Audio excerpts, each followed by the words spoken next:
Over the last couple of years, I've ridden the wave of the GPT revolution and enjoyed sharing my observations with thousands of people across dozens of different industries.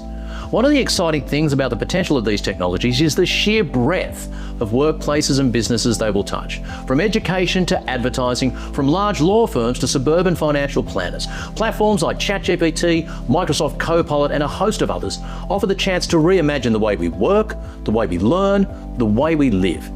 I've honed my keynote presentation, the GPT revolution, over 3 years at the cutting edge of these technologies. I start at the very beginning. What is a large language model? How does one actually work? We then take a survey of the incredible advances we've made in a startlingly short time, and we do it through 3 lenses. First, I look at the sheer smarts now being displayed by these systems, which some experts believe is leading us to artificial generalized intelligence within perhaps the next few years, a world full of possibility and huge ethical questions.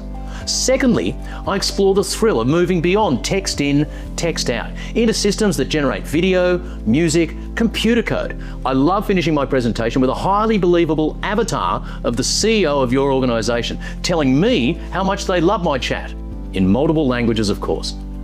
And then I observe that we're now breaking what I call the 90-10 rule. This is my personal theory that when it comes to using technology platforms today, 90% of us cannot get much more than about 10% out of what these platforms can actually do. I simply don't have a PhD in Excel spreadsheet. But in the age of GPT-enhanced platforms, where we command them with simple language, the sky is the limit for what you can achieve. For example, the recent drop of GPT-5 allows all of us to build our own apps with no coding experience at all, just using words. Now, this whistle-stop tour of everything that's happened in the GPT space always blows people's minds. Real-time language translation, creating your own video and music, producing your own AI podcasts of the information that you have to learn to keep on top of your gig. I pride myself on regularly revealing applications that are dropped literally in the days before I'm presenting to you. And I love to deep dive into the particular industry to which I'm presenting, showcasing the potential of these technologies in your world, highlighting best practices already emerging around the globe.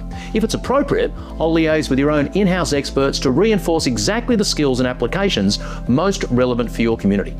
And I also take a moment to acknowledge that some of the very valid concerns surrounding the rapid expansion of these platforms. Everything from the risk of hallucinations and inaccurate answers to the insatiable power demand of data centers. Also stressing the importance of us all continuing to cultivate technical and human skills, not to just keep outsourcing it all to ChatGPT. Now, I'll be honest, at this stage, people's eyes tend to be rolling back in their heads. We certainly cover a lot of ground, so I take pause and I give 10 handy tips for how anyone could be using these technologies today in virtually any job to be more efficient and productive. This part of the keynote, including a QR code linking to all of the technologies I've covered in the conversation, proves very popular, and it's a great starting point for people wanting to begin their GPT journey. And in case you're worried, it's not all dry data and tedious tech. The stand-up comedian in me has loaded it with great gags and lighter moments so that people can laugh while they learn. So whatever business you and your clients may be in, and however far or not so far you might be along the path that breakthroughs in artificial intelligence are charting for all of us, I'd love to share with you my insights on the GPT revolution.